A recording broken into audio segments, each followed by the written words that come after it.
Alfredo Grande es actor. Bueno, al menos uno lo conoció sobre un escenario interpretando a un ser conflictuado, alguien que está tratando de descubrir si la vida es así o no es así.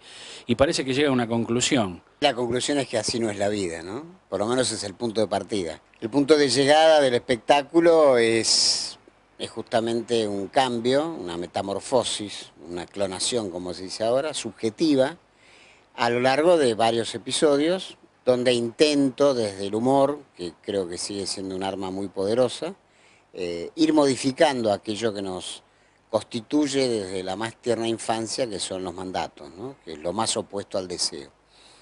Y en eso gira el espectáculo, ¿no? Por algo el subtítulo es romper el mandato para descubrir el deseo, ¿no? En mi experiencia docente, que es mucha, siempre digo que si hubo un refrán perverso era ese que la letra con sangre entra, ¿no? Y que yo lo he modificado diciendo la letra con risa entra, porque cuando entra con risa se queda porque se siente cómoda. Y en ese sentido ese es el objetivo, ¿no? Yo creo que el público y yo mismo nos sentimos cómodos, algunas cosas nos gustan más, otras menos, nos reímos más, nos reímos menos, no nos reímos nada. Bueno, a partir de distintas situaciones se va recuperando y recuperándose con recuerdos, con cuestiones que lo han atormentado y finalmente, como en el teatro clásico, bueno, hay un reencuentro, una forma de reconocerse de otro lugar que tiene que ver con la catarsis, que tiene que ver con el renacimiento, que tiene que ver con el volver a empezar desde otro lugar, ¿no? Y esto ya te lo digo como psicoanalista y psiquiatra, es muy frecuente, no te voy a decir siempre, porque no hay nada que sea siempre, pero muy frecuente, que las personas vivan su deseo angustiadamente, ¿no? O sea, como que consideren que lo más natural es el deber ser, ¿no? Por eso alguna vez dije que siempre me gusta irme con la satisfacción del placer cumplido, ¿no? Del deber cumplido, ¿no? Como que el deber es más importante que el placer. Yo no sé quién inventó eso, pero alguien que no entendía lo que era el placer, ¿no? O que tomaba el placer en su versión más denigrada. Es un poco asociar la palabra deseo a la palabra culpa, ¿no? Digo, a que todo lo que uno desea como que no lo debería desear o no lo merece. Exactamente. Bueno, vos diste en el punto más importante, así empieza el espectáculo, el personaje culpándose duramente. Y bueno, sí, la culpa funciona casi como el antídoto universal del deseo, ¿no? Es decir, aparece un deseo, aparece culpa y nos quedamos con la culpa. Y con el castigo que la culpa incluye, porque no es culpa y nada más, es culpa y castigo, ¿no? Es decir, y la gente se castiga de formas muy raras, ¿no? O sea, qué sé yo, hay muchas maneras de castigarse. A veces a través de síntomas que lo atormentan toda la vida y no deciden consultar, haciendo lo que conviene y no lo que interesa. En una época, no sé si te acordás, había algo que llamaba el hobby. El hobby era eso absolutamente inútil, pero que solamente uno lo hacía porque le gustaba. Bueno, ahora no hay espacio ni para el hobby, porque todo el tiempo libre está tomado por empresas o por grupos que te dicen lo que tenés que hacer en el tiempo libre. Eso incluso en las vacaciones.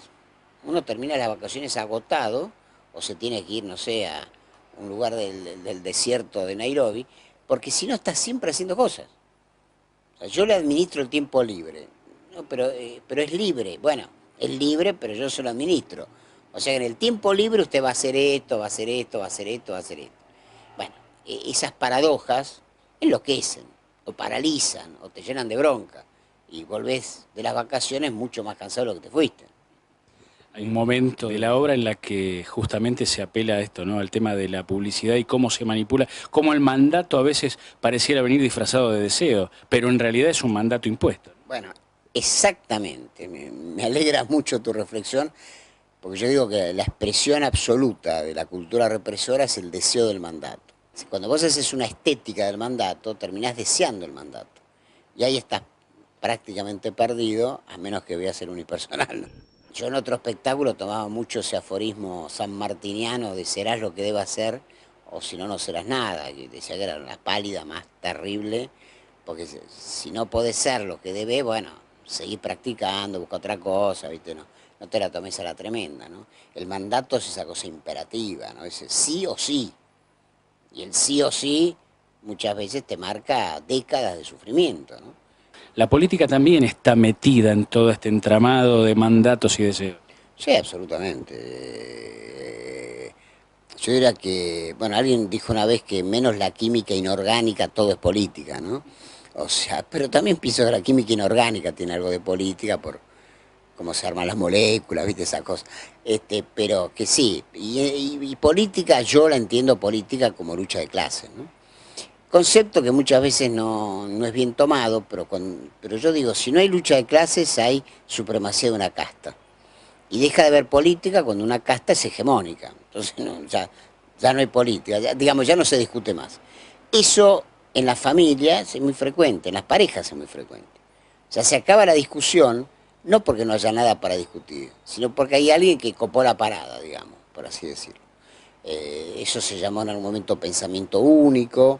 ¿Te acordás el pensamiento neoliberal, por supuesto vivo todavía, que planteaba el final de la historia, ¿viste? Cosas así, muy graves, ¿no? Para decir, claro. Y bueno, entonces si no hay más historia, no hay nada para discutir, bueno, si no, vamos a tomar una cerveza, ¿no?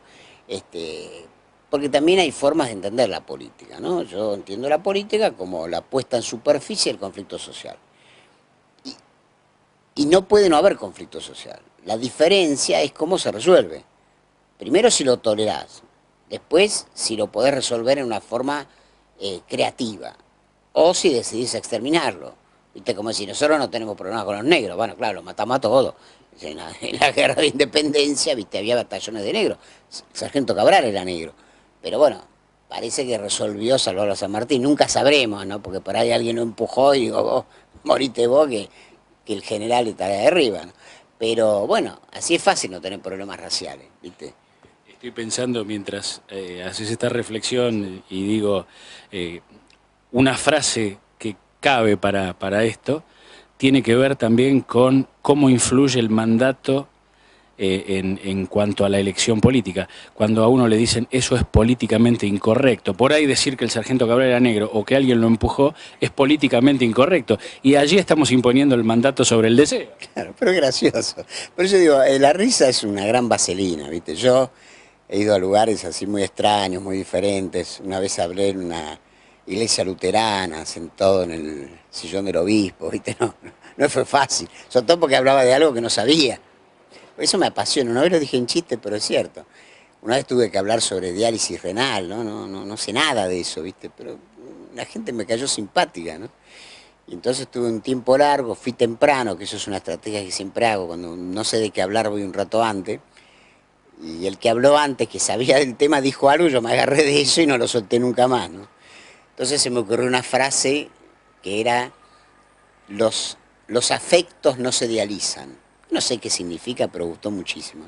Bueno, quiero decir, realmente, cuando vos podés sostener el humor, decís cosas que el que las escucha ni se da cuenta de lo que está escuchando. Y que cuando le cae la ficha ya es tarde. El Salta, por ejemplo, que salta la linda y salta la reaccionaria, las dos cosas, linda y reaccionaria, de una charla en un congreso a más de 400 personas. Y ese día se casaba una pareja lesbiana, se tuvo que casar con protección policial y qué sé yo. Y un integrante del público, un señor mayor, así, qué sé yo, se enojó mucho conmigo y me exigió que me definiera si estaba a favor del casamiento de las lesbianas. Bueno, para mí fue una bendición, ¿no? Entonces lo fui contestando, pero al final le puse tanta gracia que este hombre se empezó a reír, no podía parar. Entonces cuando ya no importaba ni lo que había preguntado, termina el acto, viene, se acerca a mí, me abraza y se quiere sacar una foto conmigo. Yo digo, sí, me voy a sacar una foto, pero no me voy a casar con vos. O sea que terminó en otro registro, ¿viste? Lo que puede llevar a destempladas discusiones, violencia. Él seguiría pensando lo mismo, no me interesa. Pero a pesar de eso, el humor creó un vínculo donde podemos cada uno pensar lo que piensa sin necesidad de que uno extermine al otro. Yo desconfío de la gente que no tiene sentido del humor.